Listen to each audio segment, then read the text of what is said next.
Vamos agora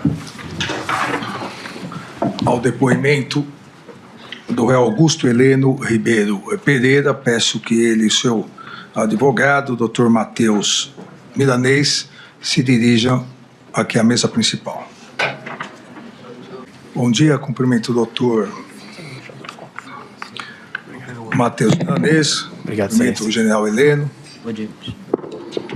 Vamos dar início aqui, como disse a todos os demais interrogados. O general Heleno tem direito ao silêncio e ao direito à não autoincriminação, uma vez que o réu não está legalmente adstrito ao compromisso de dizer a verdade. Então, reitero aqui ao senhor. Já foi devidamente qualificado. As questões pessoais, eu pergunto, onde o senhor reside, general Heleno? Em Brasília, na 305 Norte. A profissão atual do senhor? Militar da Reserva. Militar da Reserva. O senhor já foi preso ou processado alguma vez? Não. O senhor é casado? Sim, há 55 anos. Tem filhos? Tenho, dois. É verdadeira a acusação que lhe é feita pela Procuradoria-Geral da República? De jeito algum. O senhor teria saber algum motivo particular pela qual essa acusação foi feita? Não, motivo particular eu acredito que não exista. Não posso nem acreditar que isso possa acontecer. O senhor conhece as testemunhas que já foram inquiridas? Tem algum impedimento, alguma suspeição em relação a alguma delas? Não, de jeito nenhum. Então vamos às questões específicas. Só pela ordem aqui. Como Vossa Excelência já bem alertou... Doutor, o horário do almoço ainda está longe. Não vou falar. Vossa Excelência, fique tranquilo que... Vamos seguir. A exemplo de Vossa Excelência, eu tomei um brunch reforçado. Então, Vossa Excelência, fique tranquilo. Eu só estou aqui para esclarecer, Vossa Excelência, que ele vai fazer o uso parcial do direito de silêncio e vai responder única e exclusivamente às perguntas de sua defesa. Eu vou, mesmo assim, vou fazer as indagações para que conste e vou constar o direito, a utilização do direito ao Excelência, silêncio. eu só peço, por gentileza, que não fique, por exemplo, pergunte e espere o não vou ficar em silêncio. Como ele vai ficar em silêncio em todo o interrogatório, porque o que eu quero evitar, Excelência, por exemplo, a pergunta, ele vai ter que falar, vou ficar em silêncio. A pergunta, vou ficar em silêncio. É só para evitar esse constrangimento, por gentileza. Não há problema. O réu arguiu o seu direito constitucional ao silêncio. Ele somente irá responder às perguntas da sua defesa. O juiz relator, para constar na audiência, fará as perguntas na sequência, somente para que conste. Então, a primeira pergunta seria se o senhor participou da live em 29/7/2021 e se concordava com a questão das urnas, com a falta de segurança nas urnas eletrônicas, com lapso na transparência da contagem de votos. Também a questão se o interrogado, juntamente com o réu Alexandre Ramagem, que era diretor da ABIN e, consequentemente, subordinado ao GSI, ao Gabinete de Segurança Institucional, se utilizou da ABIN, utilizou dos serviços da ABIN na construção e direcionamento de mensagens inverídicas que difundissem em larga escala o discurso que à época fora construído sobre a ilegitimidade das eleições e das urnas eletrônicas. Também aqui se indaga o que o interrogado teria a dizer sobre a agenda com o timbre da Caixa Econômica Federal, a agenda que foi apreendida em sua casa. E na agenda há o registro de diretrizes estratégicas que incluíam, entre aspas, estabelecer um discurso sobre urnas eletrônicas e votações. É válido continuar a criticar a urna eletrônica, fecha aspas, anotado na agenda apreendida na casa do réu general Heleno. Também frases como, entre aspas, fraudes pré-programadas, também, entre aspas, mecanismo usado para fraudar, também, entre aspas, escritório vende algoritmos, a indicar a intenção de sustentar narrativa de fraude eleitoral. Também aqui no relatório de análise da urna eletrônica, que apresentava diversos argumentos que deveriam ser levados em conta para incentivar esse discurso sobre a fraude das urnas eletrônicas. O réu seria indagado se teria algo a dizer sobre isso. Uma outra questão importante é que seria dada a oportunidade de esclarecimentos sobre a coação da Polícia Federal. O réu teria elaborado ou planejado uma coordenação, um plano para que a Polícia Federal deixasse de cumprir ordens judiciais, ou seja, teria indicado que seria necessário a Advocacia Geral da União editar pareceres com força normativa vinculante que possibilitasse a Polícia Federal deixar de cumprir as ordens do Supremo Tribunal Federal. Essa mensagem consta em manuscrito do próprio réu general Heleno. Ainda a questão seria colocada, como já foi, a questão da instrumentalização da ABIN, em virtude de anotações pessoais encontradas, inclusive com, abre aspas, Vicente Cândido, ex-deputado PT, é o novo Vacari, a ABIN está de olho nele, fecha aspas, e ainda, abre aspas, PF preparando uma sacanagem grande, fecha aspas. Outra indagação importante que seria feito para constar nos autos sobre a reunião ministerial do dia 5 de julho de 2022, onde o réu estaria presente. O réu se pronunciou, revelando a estrutura da ABIN, seria indagado se houve orientação do presidente da República para a utilização da ABIN. E também seria indagado sobre a troca o diálogo entre o réu, general Heleno, e o réu, ex-presidente Jair Messias Bolsonaro, em que o general Heleno é interrompido pelo presidente, dizendo que aquele assunto deveria ser conversado em particular, para que não poderia ser conversado em público, porque tudo vaza, teria dito o ex-presidente. Também seria indagado sobre o conhecimento do réu de um arquivo denominado HD 2022A.doc, encontrado, apreendido entre os arquivos do general Mário Fernandes, no qual se planejava a instituição de um gabinete, após a decretação do golpe, se planejava a instituição de um gabinete de gestão institucional para gerenciar a crise, com o intuito de assessoramento do então presidente Bolsonaro após a ruptura. E, à época, nesse documento, consta o réu Augusto Heleno como chefe desse suposto gabinete de crise.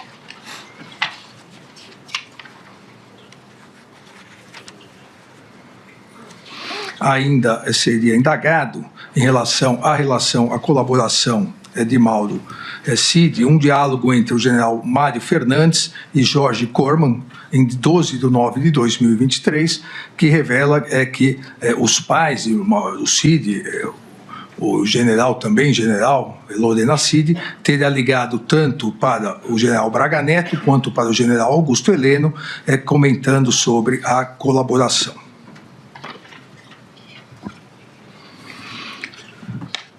Igualmente, seria indagado sobre a mensagem de Mário Fernandes de apoio aos manifestantes em 8 de janeiro.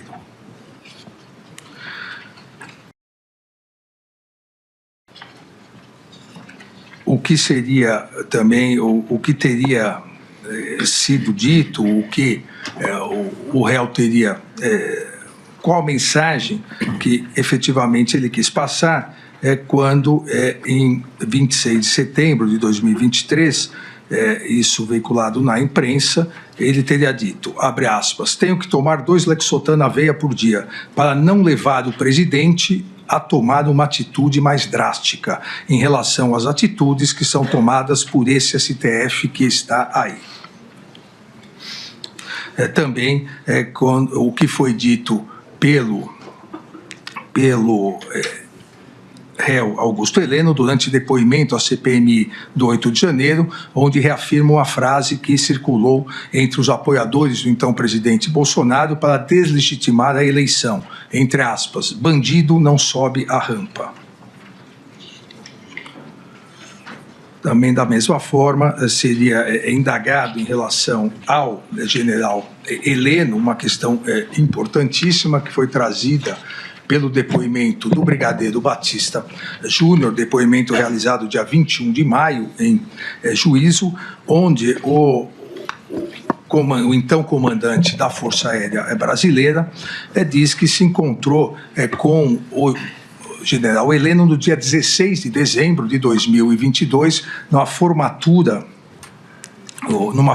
no ITA, que o filho do general Heleno estaria se formou, neto, ele disse filho, neto do general Heleno, se formou no ITA em 16 de dezembro de 2022.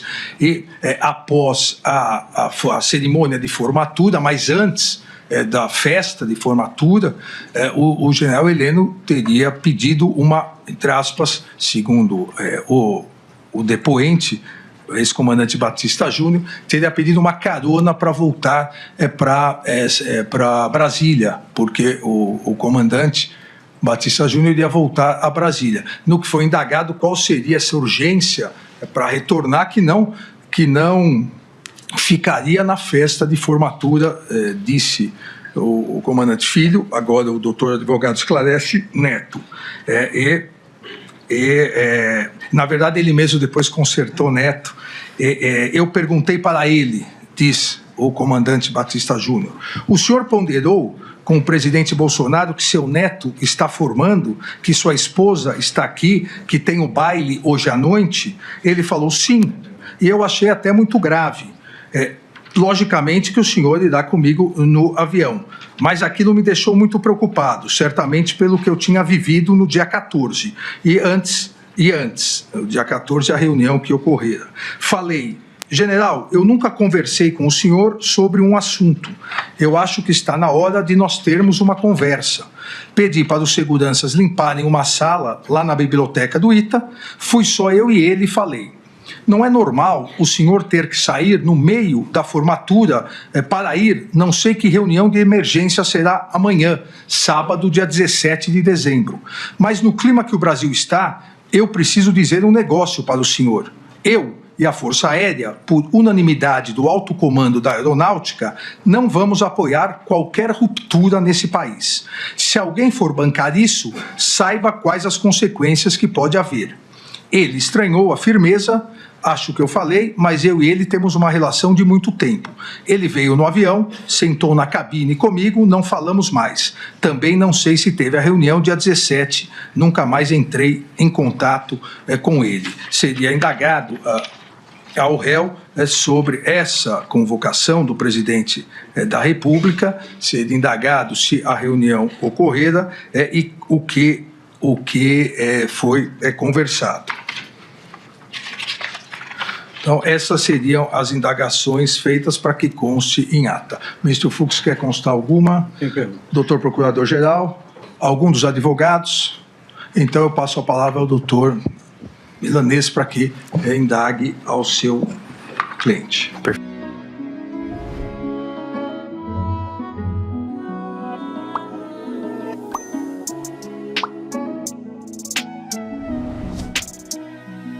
Perfeito, excelência, muito grato. Ministro, posso fazer a pergunta direto? O senhor prefere que seja Vossa Excelência? Okay. Por meio do juiz. Sim, senhor. Não, sem problema. Vai parecer meio óbvio, mas eu vou ter que começar pelo óbvio, Excelência. O senhor fique tranquilo. Muito obrigado. General Heleno, qual era o cargo que o senhor ocupava durante o governo Bolsonaro? Por favor, pode responder. Eu era ministro de Estado-chefe do Gabinete de Segurança Institucional. O senhor tem como nos dizer quais eram as atribuições do seu cargo? Tinha várias atribuições, mas eu considerava duas como as mais relevantes. Assessorar o presidente da República quanto à segurança institucional do país e participar do preparo e execução das viagens do presidente da República, seja no Brasil, seja no exterior. Perfeito. Aqui agora, adentrando um pouco mais na denúncia do Procurador-Geral da República, no momento da reunião, né, a PGR fala dessa reunião ministerial do dia 5 de julho de 2022. O senhor se recorda dela? Sim. Perfeito. Nessa mesma reunião, o senhor disse que iria conversar com o então diretor-geral adjunto da ABIN, Vitor Carneiro, para que fosse realizado o acompanhamento das campanhas políticas na eleição presidencial de 2022. Isso está correto? Qual data, doutor? Desculpe. A reunião ministerial é de 5 de julho. Essa reunião ministerial. Isso. Pois não. O que eu me referi, por favor. Isso. General Heleno. Eu realmente conversei com o Vitor, que era, à época, o diretor interino da ABIN, para que fosse realizado um acompanhamento das campanhas presidenciais para a eleição do presidente da República, para não evitar que acontecesse o que já tinha acontecido com o presidente Bolsonaro, aquela facada em Juiz de Fora. Então eu considerava muito importante que houvesse uma colaboração entre todos os órgãos que tratavam de segurança nas diferentes cidades do Brasil, para que aquilo não voltasse a acontecer. Não é um acontecimento comum no Brasil, então eu não gostaria que aquilo voltasse a acontecer. Perfeito. O senhor sabe me dizer se havia algum tipo de planejamento estratégico à época para realizar esse acompanhamento? Sim, esse planejamento estratégico existia desde 1919 e era um trabalho conjunto entre TRE, as polícias militares, a Polícia Rodoviária Federal e a Polícia Federal. Sempre correu de forma límpida, cristalina, e a gente queria continuar a ser ocorrido. Perfeito. Então, eu posso dizer que quando o senhor fala, quando o senhor está dizendo, abro aspas, nós vamos montar um esquema para acompanhar o que os dois lados estão fazendo. Eu posso me referir que esse planejamento estratégico seria sobre essa fala? Sim, exatamente. Era colocar no papel o que nós pensávamos sobre esse planejamento estratégico. Tá. Então, esse projeto estratégico, esse planejamento estratégico, tinha por fim fazer o acompanhamento desse processo eleitoral? Sim. Pronto. Num outro momento na fala do senhor diz o seguinte, abro aspas, porque muita gente se conhece nesse meio. Se houver qualquer acusação de infiltração desse elemento da BIM em qualquer lugar, quando o presidente lhe corta. O senhor saberia explicar o que o senhor quis dizer com essa fala? Eu deixei bem claro para o Vitor que, conforme manda a Constituição, nós não podemos infiltrar elementos da ABIN nessas atividades. Eles iam vinculados à ABIN, normalmente os que já estavam nessas cidades, e não havia a intenção de mascarar esse procedimento, porque não era uma infiltração de agentes. Perfeito. Então, com isso eu posso concluir que, por exemplo, seria impossível realizar a infiltração de agentes, tecnicamente falando. Pode ser até que, tecnicamente, podia se conseguir, mas com um prazo bem maior, que é um prazo que é utilizado, como a gente vê nessas reportagens do jornal, o prazo para infiltração é muito grande. Então não havia tempo para fazer infiltração. A ideia não era essa. A ideia era acompanhar de perto o que acontecia e agir em prol da não realização de coisas que fossem prejudicar o andamento das campanhas e também procurar... General, aqui só para ficar um pouquinho claro, desculpa, ministro, mas o senhor acabou de falar que constitucionalmente não se pode realizar infiltração. E tecnicamente também não é possível que se realize as infiltrações. Nós temos até uma testemunha no processo que afirma que é impossível tecnicamente, um oficial da BIM de longa data, falar que é possível a infiltração. Então o que eu pergunto para o senhor é, no seu conhecimento, é possível ou não realizar a infiltração de agente da BIM hoje? Não, a curto prazo não. A infiltração é uma atividade dificílima para acontecer, é preciso muito preparo para que isso aconteça, e hoje nós temos exemplos no mundo inteiro de sistemas de inteligência que se valem da infiltração, mas no Brasil essa atuação é proibida. Perfeito. O senhor sabe informar se esse planejamento estratégico, nesse grupo, produzia algum tipo de relatório que era disseminado para outros órgãos? Sim, eram os relintes, o relatório de inteligência, que eram distribuídos para todas as agências do SISBIM. O SISBIM tem mais de 40 membros, era distribuído aos componentes do SISBIM e tratava exatamente dessa proteção da fonte. O senhor sabe dizer se, por exemplo, o TREs ou mesmo o TSE recebiam cópias desses relatórios? Sim, claro. Perfeito. O ministro, que já presidiu o TSE, sabe desse relatório. Perfeito. Mais à frente, general, até para clarificar as perguntas que o ministro iria fazer, o senhor diz a seguinte fala, e aqui abro aspas. Não vai ter revisão do VAR. Então, o que tiver que ser feito, tem que ser feito antes das eleições. Se tiver que dar soco na mesa, é antes das eleições. Se tiver que virar a mesa, é antes das eleições, e fecho aspas. O senhor poderia esclarecer esse ponto?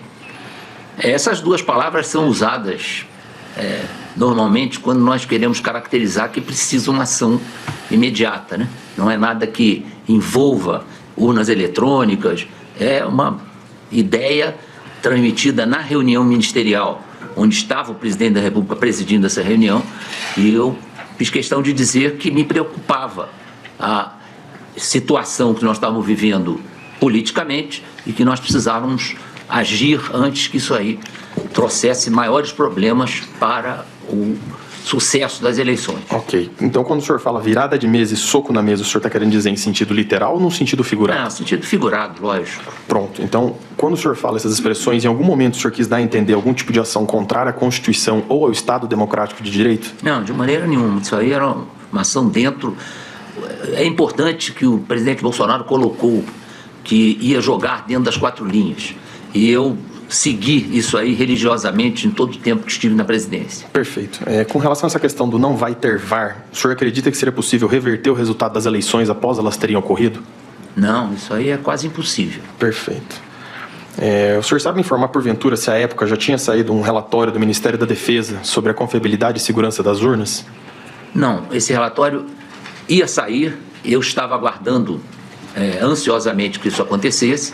Era um trabalho difícil, não é uma coisa fácil, e eu esperava a conclusão desse grupo que foi organizado pelo Ministério da Defesa para verificar o grau de credibilidade da urna eletrônica. Perfeito. Mais à frente, nessa mesma reunião, o senhor fala o seguinte, aqui abro aspas novamente. Eu acho que as coisas têm que ser feitas antes das eleições, e vai chegar a um ponto que nós não vamos poder mais falar. Nós vamos ter que agir. Agir contra determinadas instituições e contra determinadas pessoas. Isso, para mim, é muito claro, fecho aspas. O senhor conseguiria explicar essa frase? Agir contra talvez seja um termo pesado. O importante era que houvesse ações que garantissem o desenrolar das eleições. Ações que impedissem bloqueios nas estradas, caminhões colocados em lugar indevido, gente que ia para a porta das sessões eleitorais para causar uma situação desagradável. Então isso tudo precisava ser pensado e precisava se agir. Eu acho que o GSI tinha uma importante participação nisso, porque era o Gabinete de Segurança Institucional. Perfeito. E não há segurança institucional maior do que a realização das eleições. Perfeito. Então, nessa fala do senhor, seria correto afirmar que o senhor jamais defendeu qualquer atitude ilegal? Realmente não havia oportunidades. O próprio presidente, com a declaração dele, cortou essa possibilidade. Não, mas, general, vamos lá, só para deixar claro. O senhor, na sua fala, quis dar a entender para ser realizada alguma ação ilegal? Sim ou não? Não, lógico que não. Perfeito. Sobre essa reunião, houve algum tipo de, vamos assim dizer, desdobramento ou missão que o senhor teria passado ao Gabinete de Segurança Institucional? Não, o gabinete já tinha as suas missões perfeitamente definidas. Não, o senhor já falou que já havia o planejamento estratégico. Sim, já havia, esse planejamento existia. O que eu indago para o senhor é o seguinte, dessa reunião, dessas discussões que foram levantadas, dessas várias falas e até da fala do senhor, algo disso foi encaminhado pelo senhor ao Gabinete de Segurança Institucional ou algum de seus subordinados? Não, essas decisões de cunho político, elas paravam ali entre eu e meus assessores mais próximos. Era uma conversa aberta e eu nunca levei assuntos políticos. Tinha de 800 a 1.000 funcionários no GSI.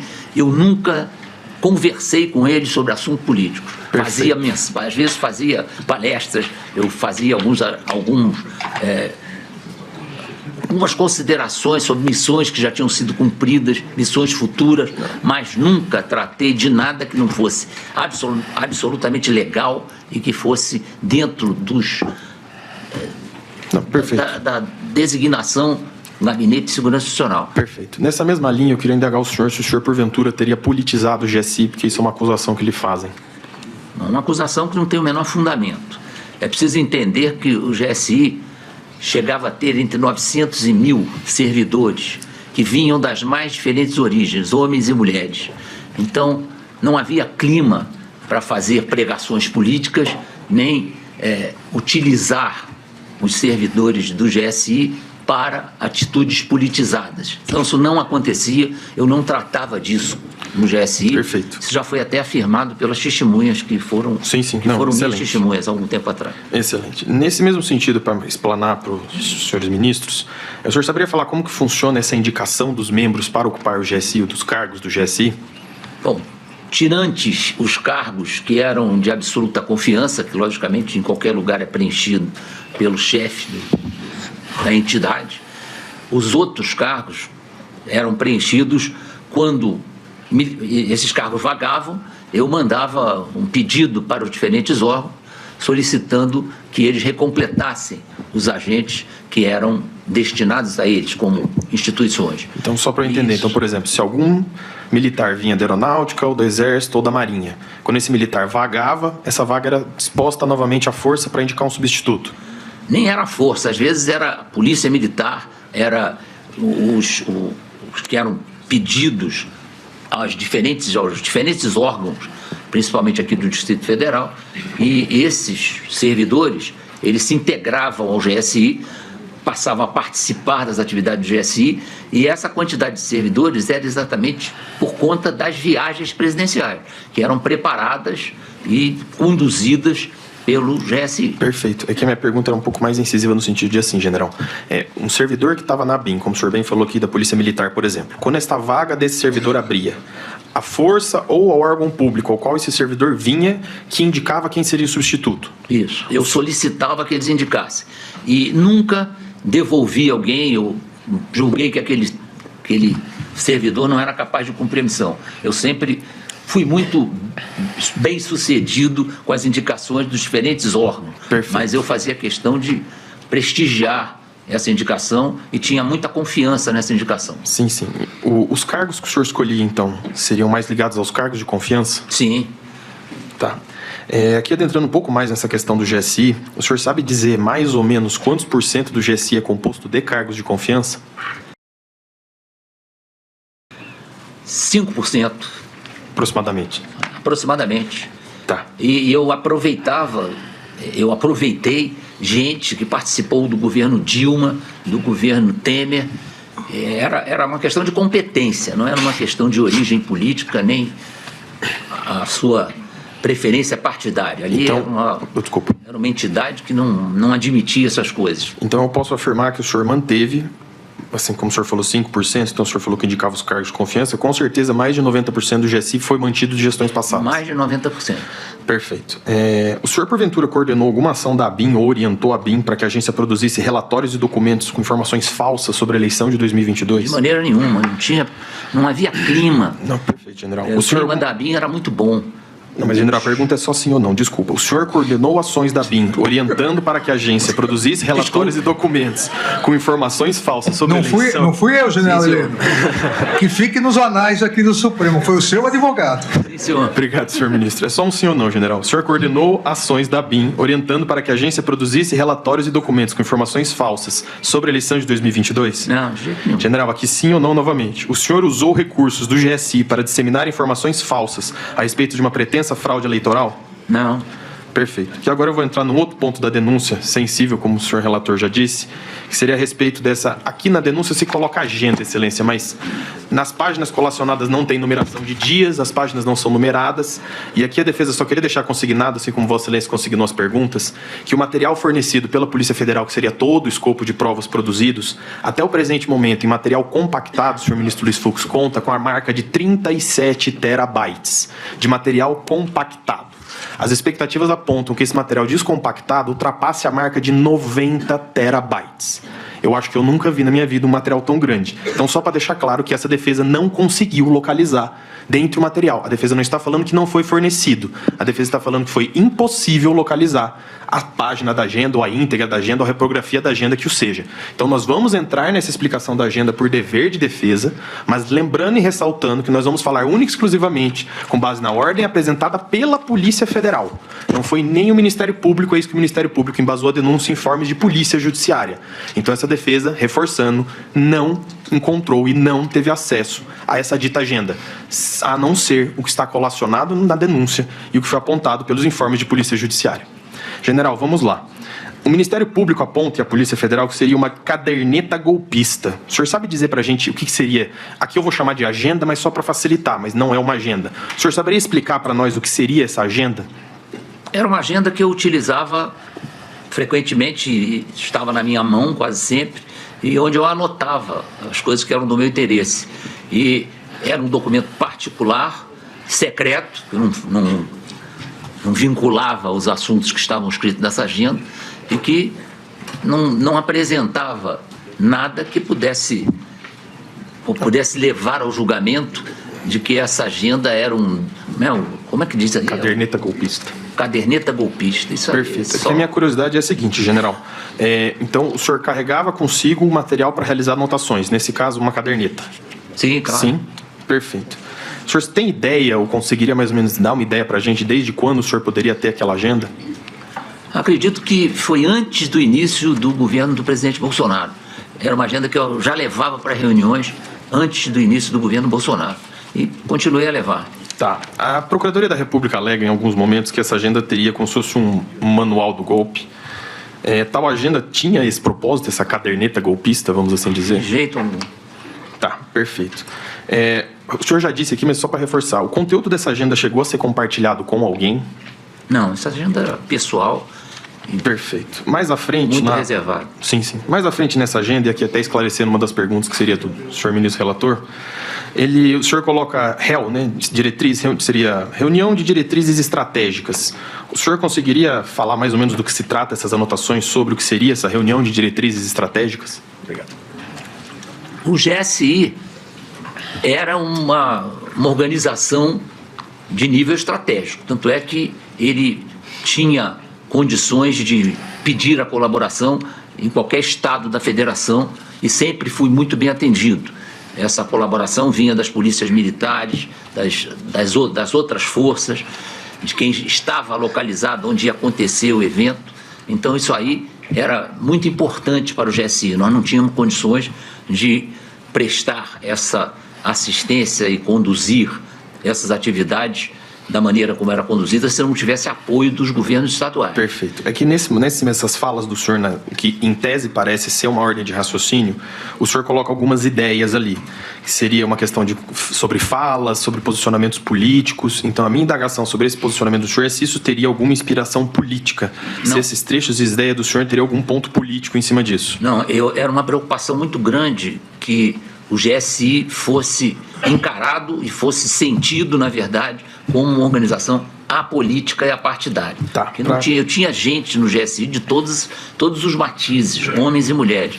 Então, qualquer atitude que eu tivesse que parecesse uma atitude política, eu deixaria de contar com a confiança dos meus servidores. Perfeito. Só para que não reste dúvidas, porventura, em redes sociais, o senhor alguma vez se manifestou sobre possível fraude das urnas eletrônicas? Não, esse problema de fraude de urnas eletrônicas é mundial, né? No mundo inteiro há uma desconfiança em relação ao voto em urnas eletrônicas. Tanto é que houve a criação de uma comissão entre as forças militares para exatamente examinar o grau de confiabilidade das urnas eletrônicas. Perfeito, mas só para que fique claro, e aqui eu vou copiar o ministro Alexandre, sim ou não, o senhor nas suas redes sociais, em alguma forma, se manifestou sobre possível fraude de urnas eletrônicas? Sim ou não? Perfeito.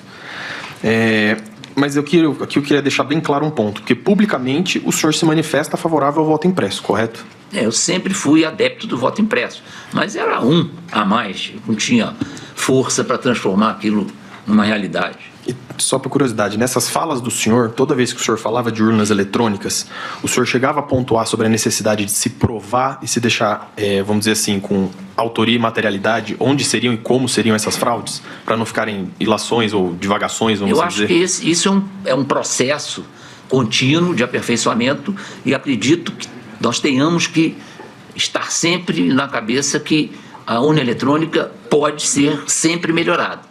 Eu enfrentei esse problema no Haiti. Não, general, perfeito. Vamos só se até os fatos aqui, senão a gente pode... Desculpa, general, porque às vezes a gente pode acabar se perdendo aqui no assunto. Só para que fique claro, então. O senhor já falou que é favorável ao voto impresso, e eu queria só fechar esse assunto das eleições aqui, que é um que sempre lhe perguntam, seja na CPMI, seja na CLDF, qualquer lugar que o vá. O senhor aceitou o resultado das eleições de 2022? Eu tinha que aceitar, não havia outra solução. Pronto. Nesse sentido, o PGR, num outro momento dessa agenda, ele coloca que haveria como se fosse e aqui é uma expressão, vamos dizer, descumprimento de decisão judicial via AGU, que foi até umas perguntas que o ministro relator fez. O senhor saberia, para a gente explanar do que se trata essa questão de não cumprir decisões judiciais pela AGU?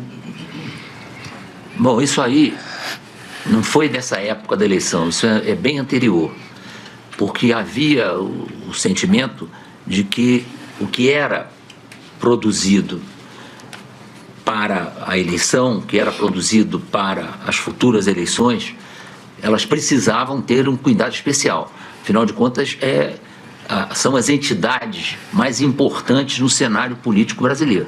Então, era importante demais que isso fosse conseguido, que fosse realizado da melhor maneira possível. Então, por isso, eu faço referências sempre a esse tipo de isenção nessa história de eleições. A eleição tem que ser isenta, tem que ser absolutamente confiável, e isso é uma luta permanente no mundo inteiro. Perfeito. É que esse momento da agenda, o senhor fala de utilização, seria, né, supostamente, não cumprir decisões judiciais pela AGU. O senhor saberia falar, o senhor saberia nos informar, por exemplo, se havia uma certa tensão entre o governo federal e o Poder Judiciário ao longo do governo Bolsonaro? Houve uma certa necessidade de apararem as arestas, porque o que se sentia é que os governos, os agentes políticos não estavam preparados para criar esse tipo de posição para salvar a situação do Brasil de uma decisão que não atendia o que se buscava em termos de equilíbrio. Então, isso aconteceu realmente. Perfeito. Houve reuniões para tratar desse assunto e era um assunto fundamental. Nessa questão da AGU, assim, porque o que acontece? O senhor já falou que não se trata do final, mas sim do começo do governo. Eu indago isso e perguntei a respeito da questão do Poder Judiciário com o Poder Executivo por conta dessa tensão que havia e por conta de, à época, as reportagens e mídias afins, e até um recente uma reportagem da Folha, apontar que houve uma disparada de decisões judiciais contra o governo federal, em específico no governo Bolsonaro. Então, a minha indagação é se essa discussão da agenda toda teria algo a ver com esse tipo de situação. Sim.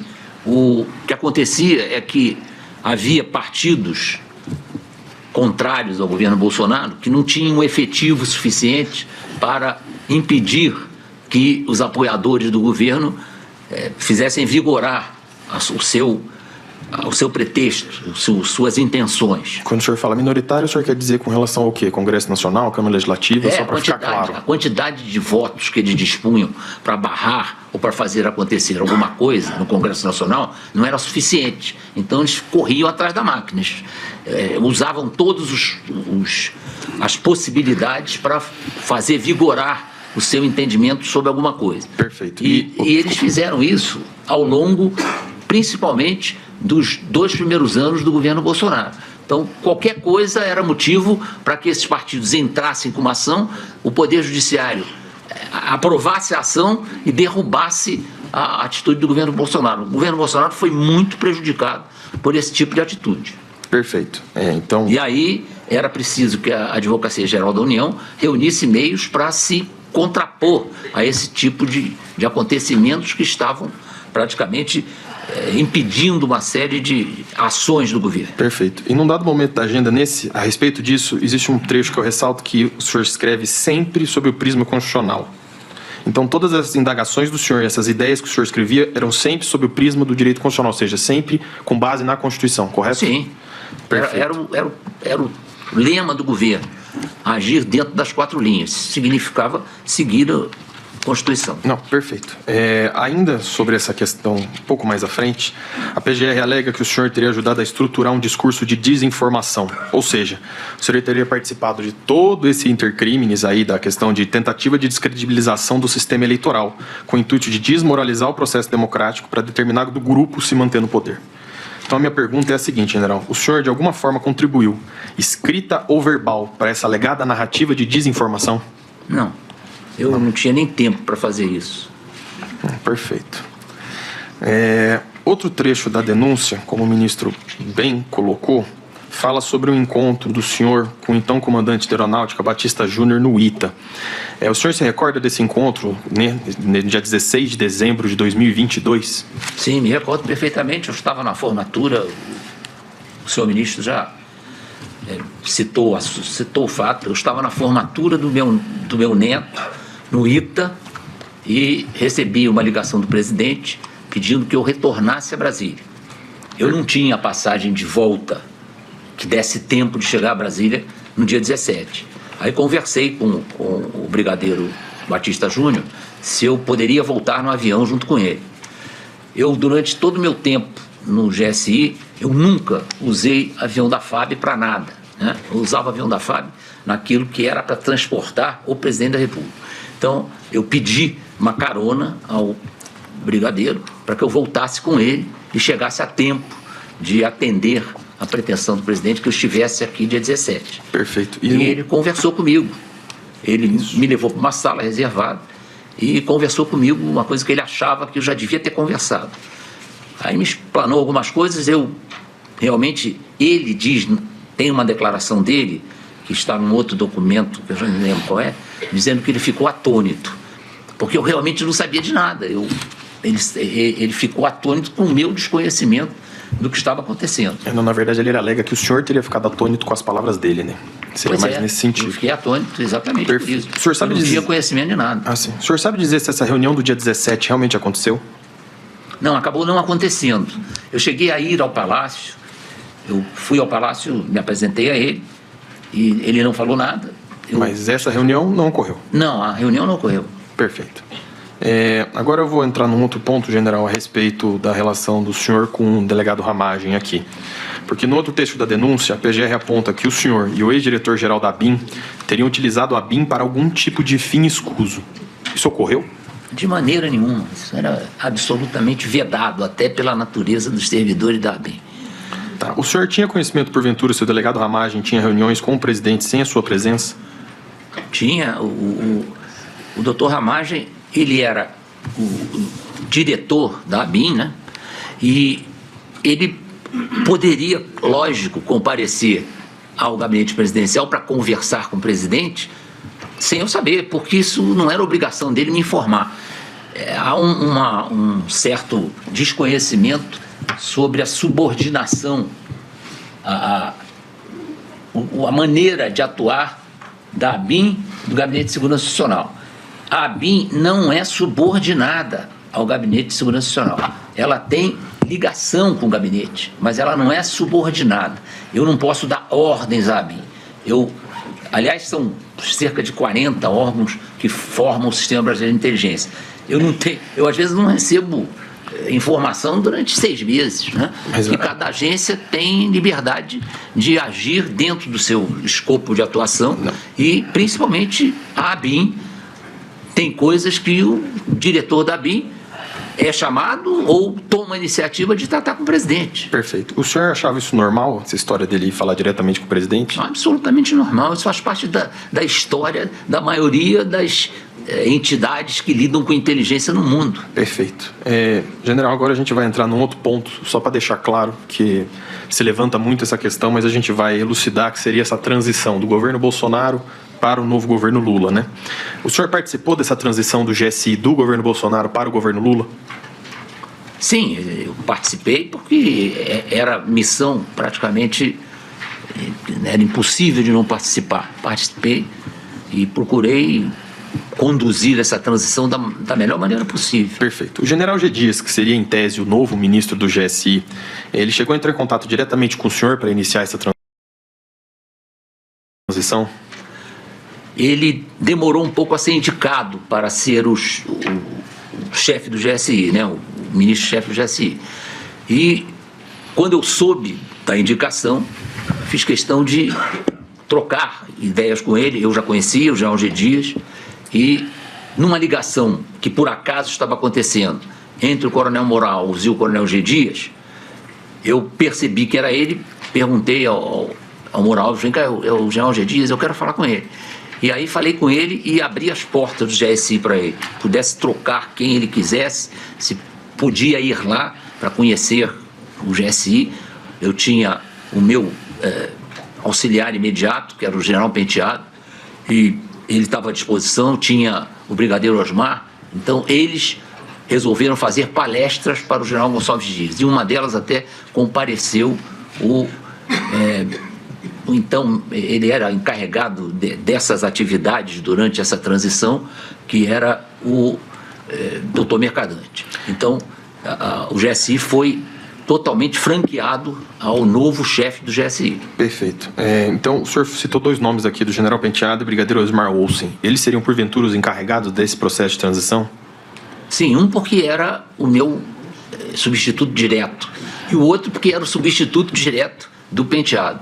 Então, eu achei importante que eles se envolvessem com isso, porque a vontade do G. Dias eu não conhecia, e se ele desejasse continuar com esses 2 servidores do GSI, seria muito importante que esse conhecimento fosse travado antes de qualquer coisa. Perfeito. Então, nesse mesmo sentido, houve algum tipo de resistência ou mesmo de obstacularização, vamos assim dizer, do senhor para essa passagem, transição do GSI? Não, de jeito nenhum. Eu até procurei fazer da melhor maneira possível, porque eu sabia o quanto era complicado o GSI. As missões do GSI não são missões fáceis, e eu achava importante que o futuro chefe do GSI tomasse conhecimento dessas dificuldades. Perfeito. O GSI chegou a participar da posse do novo presidente?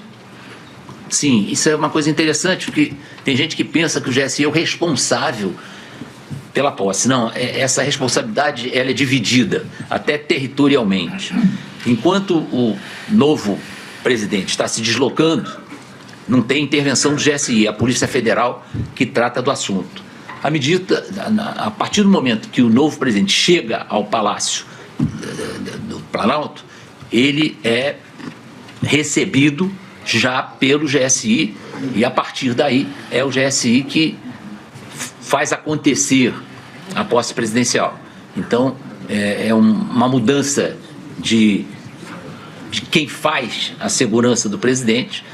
Então, esse primeiro deslocamento, tudo que o presidente faz, é da Polícia Federal. E a partir do momento que entra no Palácio, aí é do GSI. Então, o GSI participa da posse do novo presidente, da organização. Sim. E da coordenação. Tá. Sim. O senhor sabe nos informar que dia que o senhor saiu oficialmente do GSI? Foi publicada a minha exoneração no dia 1º de janeiro. E eu já estava afastado em termo, porque à meia-noite do dia 31 de janeiro, eu deixei de ser o chefe do GSI. Perfeito. O senhor sabe me informar quais outros membros do GSI que saíram junto com o senhor?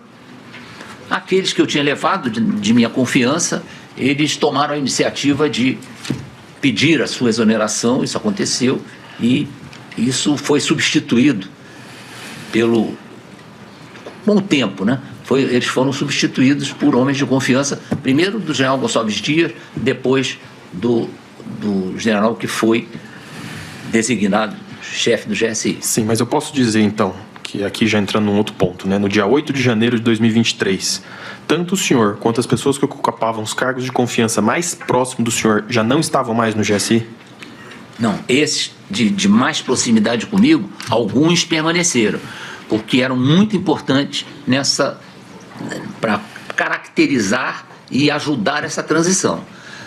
Outros já tinham pedido exoneração, porque não eram servidores com tanta importância para o dia a dia do GSI, e que haviam já deixado as suas funções por desejo próprio. Perfeito, mas esses que se mantiveram foram com conhecimento e anuência do general G. Dias, que era o novo ministro. Claro. Perfeito. Vamos lá, já que a gente tocou nessa questão do dia 8 de janeiro, onde o senhor estava no dia 8 de janeiro de 2023? Em casa. O senhor sabe nos dizer como que tomou conhecimento dessa situação? Pela televisão. Tá.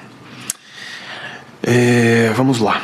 Aqui eu vou trabalhar um pouco em cima do que se deu em cima do 8 de janeiro e dos informes e tudo que nós temos. Então aqui eu vou tentar sintetizar um pouco do muito que tem. Considerando essa experiência do senhor, né, com relação ao planejamento e execução da cerimônia de posse do presidente, que ocorreu em segurança e sem nenhum incidente registrado, o senhor chegou a ser consultado ou informado por qualquer autoridade sobre a chegada de 100 ônibus a Brasília com aproximadamente 3.000 manifestantes na primeira semana de 2023? Não, eu soube disso pela imprensa e estranhei profundamente, porque afinal de contas, essa quantidade de ônibus era para ter provocado alguma reação. Aqui vamos, só mais para a gente ser mais sintético, general. O senhor teve algum contato, por exemplo, por WhatsApp, e-mail, celular, com esses manifestantes antes, durante ou depois dos acontecimentos da praça? Não. Nesse sentido ainda, do senhor como responsável pela segurança ali presidencial, né, na questão do GSI, o senhor chegou a ser consultado ou informado sobre alguma autorização de deslocamento escoltado de manifestantes do SMU até a Praça dos Três Poderes? Não. O senhor teve algum contato com alguma autoridade na noite do dia 8 de janeiro sobre como ocorreriam as prisões dos manifestantes no dia 9? Não, eu estava totalmente afastado, eu tinha encerrado o meu ciclo no GSI. Perfeito. Em alguma oportunidade, após o dia 9 de janeiro, o senhor compareceu a Colmeia ou a Papuda para visitar os manifestantes presos? Não. O senhor, porventura, teve algum amigo ou conhecido que chegou a ser preso ou julgado pelos atos do dia 8? É bem capaz de ter havido, mas eu não me lembro de nenhum contato. Afinal de contas, eles estavam presos e eu não tinha como participar dessa situação. Mas o senhor chegou a visitar essas pessoas ou não? Falar Não. Perfeito. O senhor sabe me dizer, então, se o senhor tem alguma relação com esses atos do dia 8? Nenhuma, não tenho nada. Aqui um ponto um pouco mais sensível, mais relacionado ao governo em si. O senhor saberia nos dizer se, porventura, o senhor sentiu um afastamento do presidente do meio do mandato para o final com relação ao senhor? Isso aí está sendo um pouco deturpado aí. Não houve um afastamento meu do presidente. O que acontece é que o presidente, a partir da sua filiação ao Partido Liberal, ele passou a ter uma frequência de muita gente no seu gabinete. Eu recebia o presidente diariamente na chegada dele ao Palácio e o acompanhava até o gabinete. Logo no início do governo, isso aí era uma atividade corriqueira e pouca gente estava no gabinete. E a gente conversava ali, traçava o que ia acontecer naquele dia e pronto. Eu podia permanecer no gabinete. Muitas vezes eu assistia às audiências de ministros com ele, então eu ficava bem informado, que eu ouvia, mas era pouca gente. Depois da filiação do presidente ao Partido Liberal, quando eu subia com ele no elevador, que nós chegávamos ao gabinete, tinha um monte de gente. Então, eu falava, bom, estou fora, né? Vou sair. Saía e ia para o meu gabinete. Mas eu tinha acesso assegurado ao gabinete presidencial. Se eu precisasse ir, eu não precisava ligar para o ajudante de ordens, olha, eu vou aí. Não, eu ia e o gabinete me era franqueado. Né? Então, perfeito. O meu ponto aqui é mais... não tinha problema nenhum para ir ao gabinete. Eu não me afastei do presidente. Era uma nova situação política onde eu tinha que sentir que a situação era um pouquinho diferente, era muita gente que ia lá falar com o presidente e eu não tinha necessidade de estar lá o tempo que eu ficava inicialmente. Perfeito. A minha indagação é só se houve uma diminuição de frequência do senhor no gabinete presidencial, por exemplo. É essa que é a minha indagação básica. Sim. Pronto. General, adentrando num outro ponto aqui, do dito punhal verde e amarelo, como foi muito bem trazido aqui, o senhor tinha conhecimento desse plano? Não, de jeito nenhum. O senhor chegou a ouvir falar desse plano? Não. Bom, alguém porventura abordou o senhor a respeito desse plano? E aqui eu estou perguntando porque em documentos encontrados, como o ministro bem disse, há uma indagação, vamos dizer assim, uma colocação de que o senhor seria chefe de um gabinete de crise ou transição, com o nome ali exatamente, eu não me recordo. Alguém chegou a entrar em contato com o senhor para falar desse plano e apontar que o senhor seria esse suposto chefe de gabinete de transição? Não, eu fui tomar conhecimento da existência desse gabinete de transição quando já estava no jornal, né? Eu não, em nenhum momento, eu fui informado dessa minha nova atribuição, chefe do gabinete de transição. Então, eu não sabia onde era o gabinete, não sabia do que se tratava e quando eu li, eu imaginei que isso aí era difícil de fazer. Mas, né? só para ficar claro, eu não sabia da existência desse gabinete de transição. E o senhor nunca participou de nenhuma reunião onde esse tema foi abordado? Não. Nenhum militar conversou ou abordou o senhor para falar sobre esse tema? Não. Perfeito. Eu até sinto que a minha distância para alguns militares que estariam nesse suposto golpe era grande. Então, os afastava porque... General, aqui o ponto é só provar se o senhor tinha conhecimento ou não desse plano. Não. O senhor não tinha. O senhor participou de alguma reunião desse plano? Nunca me apresentaram, não. Perfeito. Nunca me apresentaram. É esse o ponto. Eu só queria saber se o senhor teve algum envolvimento ou não, e essa é a resposta que eu precisava. General, mudando um pouco de assunto aqui, como o ministro também já trouxe, relacionado aos acampamentos. O senhor alguma vez esteve no acampamento em frente ao QG do Exército? Não. Porventura, o senhor incentivou ou determinou que algum servidor do GSI comparecesse ao acampamento? Não. O senhor sabe nos informar se, porventura, algum membro do GSI compareceu nesse acampamento? Teve um membro do GSI que foi ao acampamento, falou algumas coisas que não deveria ter falado, chegou ao meu conhecimento, ele foi afastado, foi devolvido para a sua força e o problema ficou resolvido dessa maneira. E ficou como um exemplo para aqueles que tivessem vontade de ir no acampamento para comer churrasco, sei lá. Perfeito. Sobre os acontecimentos... Não tinha incentivado de jeito nenhum isso. Não, perfeito. Sobre os acontecimentos do dia 12 de dezembro, que seria aquele dito quebra-quebra no Brasília Shopping, e o 24 de dezembro, que é aquele atentado à suposta bomba lá, aquela bomba que houve no aeroporto, como que o senhor tomou conhecimento desses fatos? Estava fora da alçada do Gabinete de Segurança Institucional. Eu também tomei conhecimento por jornais da televisão que noticiaram e apresentaram até vídeos e tudo mostrando até a invasão, a tentativa de invasão do prédio da Polícia Federal, ônibus pendurado, mas eu não tinha conhecimento disso, estava fora da alçada do GSI. Perfeito. E aqui, para finalizar, general, no sentido do sim ou não, seguindo a vertente do ministro, o senhor chegou a ter conhecimento ou acesso a qualquer minuta que falava sobre golpe? Não. O senhor chegou a ter conhecimento ou acesso a qualquer decreto que determinava a prisão do ministro Alexandre de Moraes e a instituição de um estado de exceção? Não. Alguma vez o senhor foi consultado ou mesmo procurado para auxiliar a elaboração de algum documento voltado a essa imposição de estado de exceção? Não. O senhor chegou a conclamar ou mesmo chamar algum militar ou civil a participar ou não respeitar o estado das eleições? Não. O senhor participou das reuniões do Palácio do Planalto, no Ministério da Defesa, com os comandantes de força, onde foi abordada essa questão das minutas que a PGR traz? Não. O senhor chegou a participar de alguma reunião ou encontro no qual foi abordado, eu sei que essa pergunta parece repetitiva, Excelência, mas é só para fechar, é a última. O senhor participou de alguma reunião ou encontro no qual foi abordado ou apresentado algo a respeito do punhal verde e amarelo, ou mesmo algum plano de eliminação de alguma autoridade? Não. Estou satisfeito, Excelência, obrigado. Agradeço ao doutor Matheus Milanês, também ao general Augusto Heleno.